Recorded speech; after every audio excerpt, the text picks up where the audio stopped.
Hey friends, Happy Homemaker here.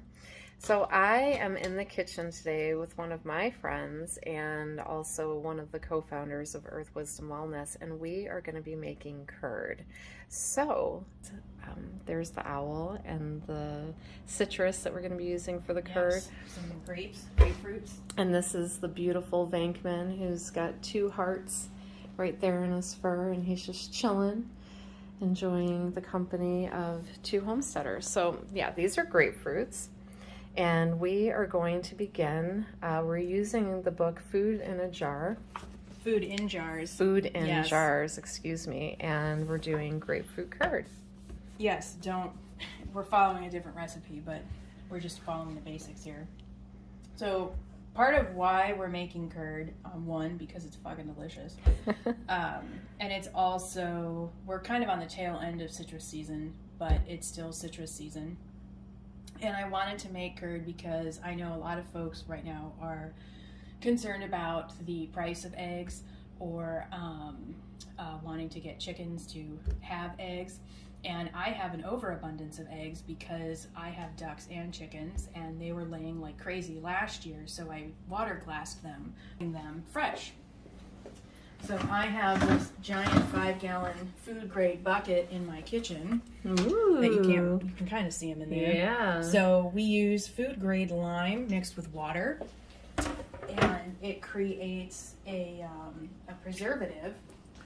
So you don't wash the eggs off or anything, and you just put them in the lime water as they're laid, and they keep fresh. So these are almost a year old. Wow. And I have a question for you, because I got some eggs from an individual that had duck eggs, and I asked them to not be cleaned because I know that they have to keep the, what do they call that? The bloom. The bloom on them. But when I went to pick up the duck eggs, they were literally full of shit. Yes. So how do you clean a duck egg without removing the bloom in order to water glass them? So yes, ducks' eggs tend to be a lot shittier than chicken eggs, which is kind of irritating. And I didn't realize the first time I water glassed that you didn't want to wash them, so I washed like 3 dozen eggs, and then I was like, oh shit. So then I had to find room in the refrigerator. So I just take like a soft cloth and just really like wipe as much off as I can. Okay. It's not perfect. Can you use a brush?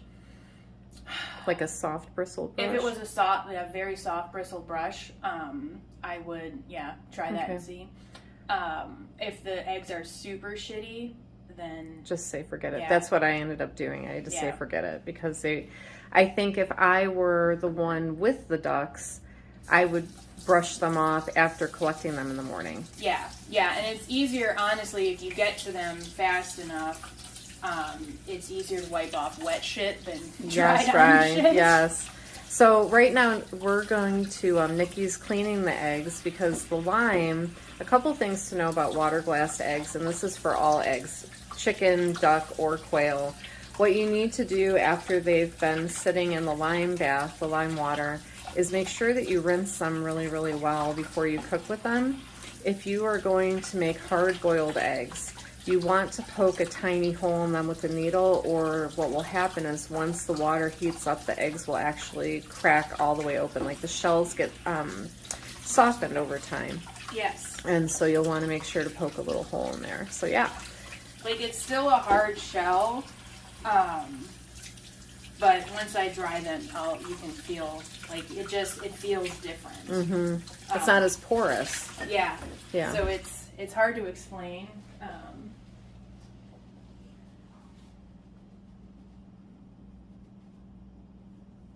But it's like chalkier feeling. It is chalkier. It feels like all of those little rivets that are on the exterior of the egg aren't there anymore. It's a lot smoother, and it does have a unique feel to it, like a touch. Like it feels a little stickier too. It's not as smooth. All right, I'm done fondling the eggs. Yes. This is not that type of video for YouTube. Okay, so we are the headless women. There we go. Perfect. Okay, so we're trying to set this up. I don't have a tripod, so bear with us. Okay, here we go. All right, so, All right, so the first thing we're gonna do, and I sort of measure, and I know that annoys people when they ask for recipes for things. I just want to rinse these off. So we're gonna zest these grapefruits. We're zesting the grapefruit. Now, Nikki, the reason why we're recording this and why it's important to share is because I tried making curd not too long ago, and I don't think I shared that video on the channel, but it didn't turn out right. It was kind of grainy. The texture was off. So Nikki is an aficionado when it comes to curd. I could really put myself in the hospital by eating way too much of the curd that she makes. So I reached out and I said, help. I love curd and I don't know what I'm doing. And so she said, let's make a batch of citrus curd and share it on a reluctant homesteader. So that was the inspiration for today. And I do know how to zest a grapefruit, so I'll get started on that. Yes. Zest the grapefruit, not your phone. All right. So we're going to... Do you use the thick side or the thin side? I like this side. Yeah. Yeah. And then, yeah. Yep. Yeah, you know how to zest. All right, so you can do that. Let me just make sure. 1 1/4 cup sugar. So we're going to zest 2 grapefruits. She's getting together 1 1/4 cup sugar. And this is organic cane sugar that you're using, or what type of sugar? You can use any sugar. You can use any sugar. I like the organic cane sugar. So it's basically just dehydrated cane juice. And I like cane sugar. It's a little cleaner than just like a white sugar. It's not bleached, but it doesn't have any, it doesn't impart any flavor. So if you were going to do, like, I love coconut palm sugar, but coconut palm sugar is going to change the flavor because we really want that strong grapefruit. And we're going to add some vanilla to this too. Yum. So it'll give it more of a creamsicle flavor. Yeah. I like to use, cane sugar. So typically whenever I'm doing any sort of food preservation, like jams, jellies, juices, anything where I really, really, really want to taste that fruit, cane sugar is my go-to. Okay. And that makes sense because I've actually used maple sugar a few times and felt like it kind of dulled. Yeah. It didn't accentuate, it dulled the flavor of whatever berry or fruit I was adding it to. Yes, and it's a bummer when you go into it thinking, ooh, and then you're like, this is not what I thought it was going to be. Right, why doesn't it taste like peach or apple? You know, really in that strong, concentrated way. So that's good to know. I didn't realize that about the sugars. All right, we're almost there. Got several tablespoons of freshly grated peel. Beautiful. And I love the smell. Who doesn't love the smell of a freshly grated citrus, right? But there's something really lovely about grapefruit. I don't think I've been around grapefruit in a while. It's not one of the citrus I typically eat. So I'm appreciating that. All right. So we have our beautiful grapefruit Look at all that. zest in there. Yum. And then we're going to add in our 1 1/4 cup Sugar. of sugar. And then mix all this together. Oh, so you're kind of macerating too. Okay. Yep. So we want to mix this up. And then while we're preparing the rest of it, we're going to let this sit for a little while so that the zest can kind of infuse into the sugar. What a maniac. I know. That never would have crossed my mind, and I've also never seen that in a recipe. So I appreciate this little in-house tidbit. Yes. Well, and we really, It's like a backdoor secret. It is, because we want to liberate all of the oils in the zest. Yes, friends, And liberate your oils. yes, yes.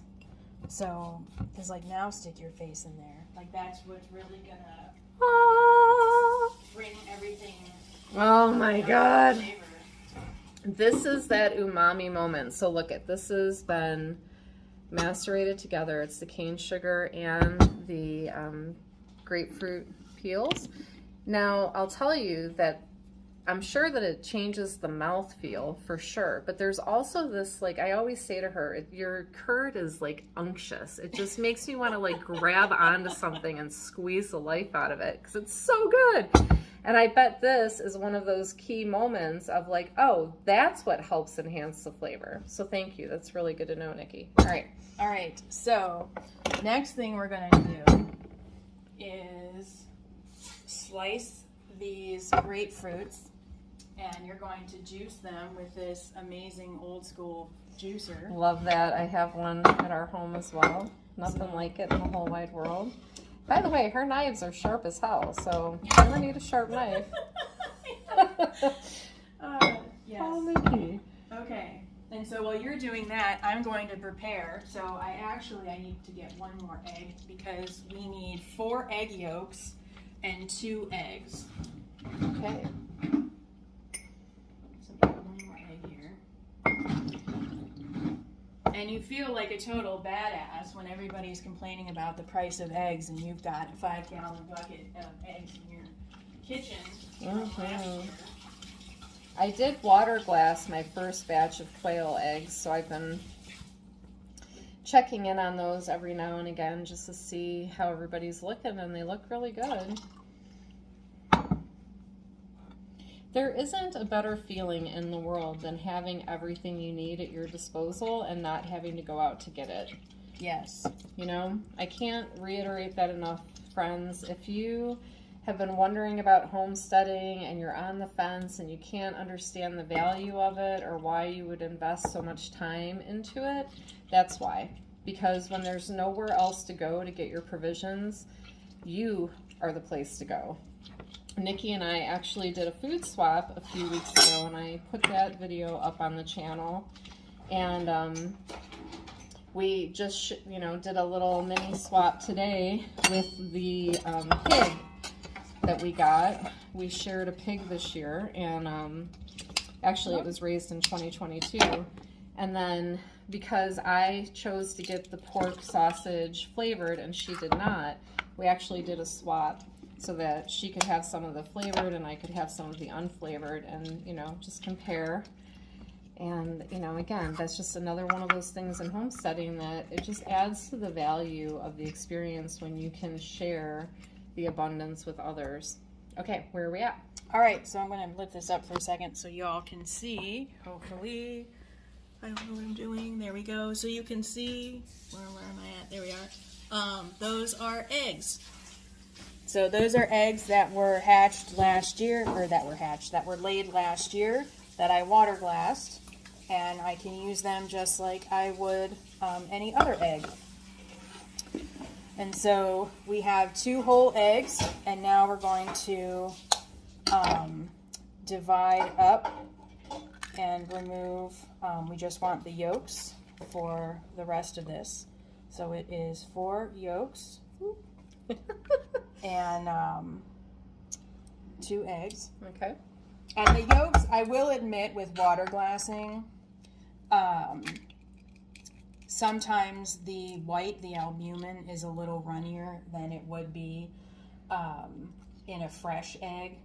But yeah, and it looks a little cloudier than I'm used to as well. Yeah. Okay. But I'm not gonna. There's nothing wrong with it. It just, that's the change. Those are the noticeable changes. Yeah. So 1 more yolk? 2 more yolks. Okay.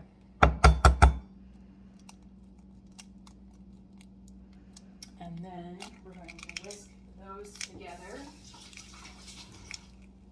Woo. So listen, sometimes you're going to have one of those moments where it wasn't a clean crack, but you just make do. Oh, I know. I've washed eggs before and had them break open in my hand, and I'm just like, well, all right then. All right, and then... So you said all of these are going to be yolk? Yep. Okay. Yep, so last one. Ooh. Oh. Speaking of... Yeah. the shell. I know. Okay. So I like that you're using the edge of that. I've learned with duck eggs in particular, because their membranes are a little firmer than a chicken membrane. Yeah. And using a knife and cracking it that way, I find I get a cleaner break. Otherwise, you end up with a bunch of bits of shell in your scrambled eggs. That's why my teeth are so clean. Yes. All right. Okay, so now we have 4 egg yolks and 2 whole eggs. So we're going to whisk that together. And I guess I'll kind of move over here. So we're going to whisk this together. All right, so we need to strain that. Yeah. Yep. Get one of these. Yep.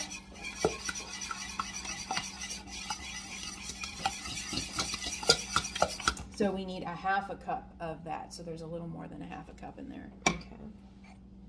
This is a 1/2 cup? That's a 1/4 cup. Okay, so we're going to do 2 of these. Yes. Okay. And I'm going to do it in here? Yep. Okay. So, oh. Oh, hold on. This is funny to watch how one's brain works. All right. Let's go back over here and get the measuring cup that I put somewhere. Where did I put you? Oh, you want here. Just let me have a bowl. Oh yeah, you can do a bowl in here. So this is 3/4 of a cup. There you go. All right. So we're just going to strain the juice. Yep, because we don't want any seeds in here.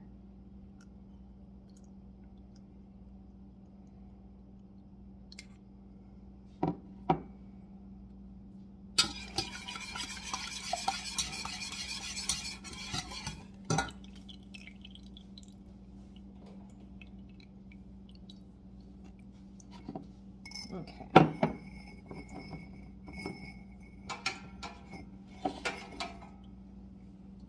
Now I'm going to go back to using the 1/4 cup. Yep. So we're going to do 1 and 2-ish, almost. That's okay. We'll just put a little bit more. And then while she's getting that, I'm going to dump in our fragrant, delicious sugar with all of our zest. And it really is fragrant and delicious. Whoever's inventing smell-o-vision, please reach out because I want to be a test pilot for that. All right. So just a little bit more. Yep. Is that good? Yeah. Okay. Yep. Want a shot? Shooter? Yeah. We can put this in our Perrier. There we go. All right, and so one other thing I'm going to add to this is vanilla paste. Vanilla bean paste, yep. Which I really enjoy by Simply Organic. It is delicious. I use it at home. It's wonderful. So this is going to change the consistency of the curd just a hair because we're adding a little bit more moisture and there's a little bit of alcohol in that. So our curd is not going to be as super, super thick as it normally would be. And it is still very dippable. So if you want to use it on crackers, it's very spreadable as well. It's not runny. All right, so all of that is blended in. And we have, so I don't have a fancy double boiler. I just use one saucepan over another. Set that in there. And we've got the heat on. Okay, so look at this, friends. This is clever. Now, this is where I faltered when making the curd last time because the recipe I was using was not from Food in Jars. It was one that I found on Google. And hey, I'm not slamming the person that did this on Google. However, they told me to just leave it in a saucepan, not a double boiler. What are you adding there? This is, I'm roughly 6 tablespoons of butter. Okay. And so they suggested just leaving it in a single pot and bringing it to a boil, which had my alarm bells going off because I used to make Eggs Benedict, and the hollandaise sauce you always did in a double boiler. Anyways, it gave me very chunky curd because it started to scramble. Yes, which we, so what I ended up doing with the curd that you gifted me was I strained it and then reheated it and thickened it. Ah. That was a orange rosemary curd, Yes. right? Yeah, so Yep. the flavors were really good. They were. And here's the thing with the double boiler and with making egg-based sauces, curd, hollandaise, you want the temperature to slowly come up, and as it melts the butter, which is why you want the butter to go in cold and not melted already, is you'll start to notice the eggs will cook as the butter melts and the colors begin to change. So all of the butter being melted is a pretty good indicator you're getting closer to the egg being cooked as well.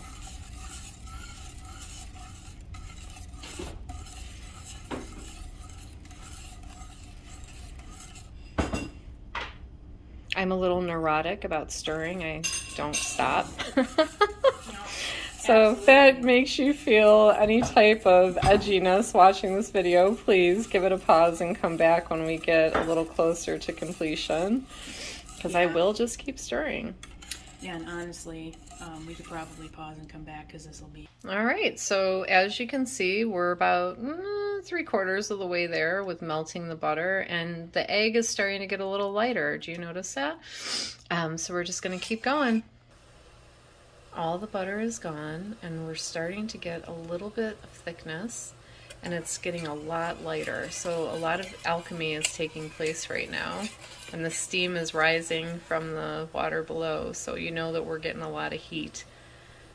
All right, friends, so here you can afford to have the boil happening. See how the pot beneath is really, I mean, it's viciously boiling, but the pan above, as long as you keep everything rolling, we're getting there. We're almost to the right thickness. You can see how it's, well, it would help if I showed you, sticking to the whisk, which I had a very hard time remembering the name of this tool a second ago.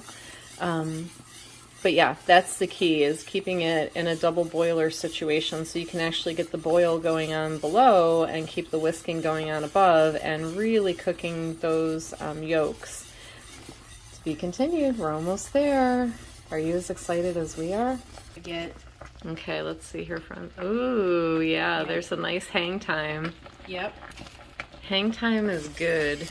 And it's so, a lot thicker. Yep, way thicker. And remember, this one isn't going to be as thick as a traditional curd because of the addition of the vanilla paste. Yeah. So, listen, if it sticks to the spoon, it's going down. Yeah, so yeah, once this cools, but yeah, see how it's kind of like, yep. All right, so we're going to turn this off. Woo! And we want to make sure that we dry the bottom because we don't want to add any water to our curd. Oh, okay. Good tip. This isn't like tempering chocolate where if you add water it seizes up and the whole pot goes to shit, but you want to just keep it. Okay, so we're done with our friend the whisk. Thank you, whisk. And now we're going to get out our friend the Spatula. All right, so if you could hold that just to keep it level for me there. Yeah. So we're straining and pouring into the little mason jars here. And so the reason we want to strain it now is because if there happens to be any little bits of cooked egg, our zest, anything that's going to add like lumps or grittiness, we don't want that in here. Going for the pure curd. Yep, we want this to be nice and smooth. So I've gifted curd to a lot of people, and oftentimes folks are like, what am I supposed to do with this? First of all, just eat it off of a spoon. It's divine. It is divine. It doesn't, you know. A couple teaspoons will do you just right. But crackers, I have a recipe for a lemon curd cake, which sounds magical. Topping on shortbread. Can make little tarts. Yep. All right, so we're going to move this over to the next one here. There we go. Ah, the smell is incredible. You can really smell the marriage of the grapefruit and the vanilla paste. And there's this silkiness even in the sniff of it that the butter really lends. All right, hold on 1 second. I can't. All right. Like, I don't want it to overflow. Right. I think we're going to have good fill up here with this one. Yeah.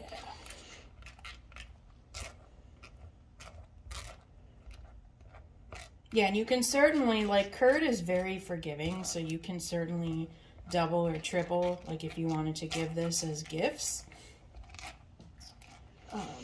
And I also want to just put in this reminder. Curd is food. Yes. It's decadent, but it is for sure food. I mean, there's butter, egg yolk. Those are, you know, both rich in their own merit, and then you put them together. And you have a really satisfying food product here. So even though it's sweet, you know, you can have it with your lunch. It doesn't have to just be after dinner. You know, it's great with morning time. I love to put it on hearty farmer's bread with like, you know, just a nice smearing of it is quite delicious for breakfast. Yeah, because like, you know, it's egg.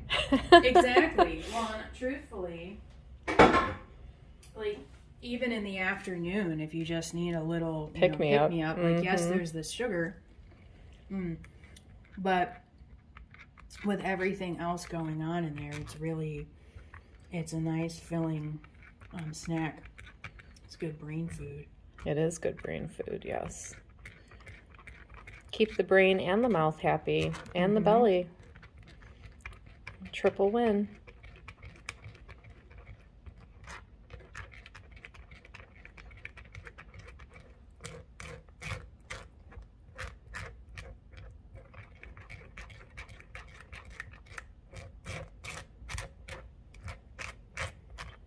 One thing I wanted to talk about really quick is I know, especially with free-range chicken eggs, folks get really excited because you want that really, really dark, rich orange yolk. And my ducks are like completely free-range. They're practically feral. But their yolks are going to be more yellow because ducks eat a lot more invertebrates and like insects and things than chickens do. And so chickens, their yolks are that really, really deep, rich orange because of all the omega-3s. And duck eggs also are rich in omega-3s, but not to the same extent because they're eating a lot more protein. They're not eating plants in the same capacity that chickens are. I'm glad that you brought that up because I've been noticing with our quail eggs, the yolks are a really beautiful yellow, but they're not orange. And I had wondered if there were maybe something going on. I do supplement their food with mealworms. Okay. So that's their source of protein on top of what comes in the feed. But yeah, I was just, you know, a little curious about that. So I appreciate you sharing. Yes. That's an omega-3 issue. Yep, and just what it is that they're eating. Yeah. Look at these. Heaven in a jar. That could be the next book. Heaven in jars. There we go. So yep, we'll just let that cool and then keep it in the fridge. And honestly, there's enough sugar in there. Like it lasts for a long time. Like this is something I know a lot of folks get skeezed out. Like, oh, this has been in the refrigerator for a week. I shouldn't eat it anymore. No, I've opened up a jar of curd that's been in the refrigerator for a month. If it smells fine and it tastes fine. Excuse me, like the puree water. Then I'm not going to stress about it. Things you don't do as the camera person. Yes. So there you go. Thank you. Grapefruit curd with water glass. So this has been, there we go. Sorry. So this has been a lot of fun in the kitchen with Nikki at Earth Wisdom Wellness. Thank you so much for joining us today. And until next time, be well.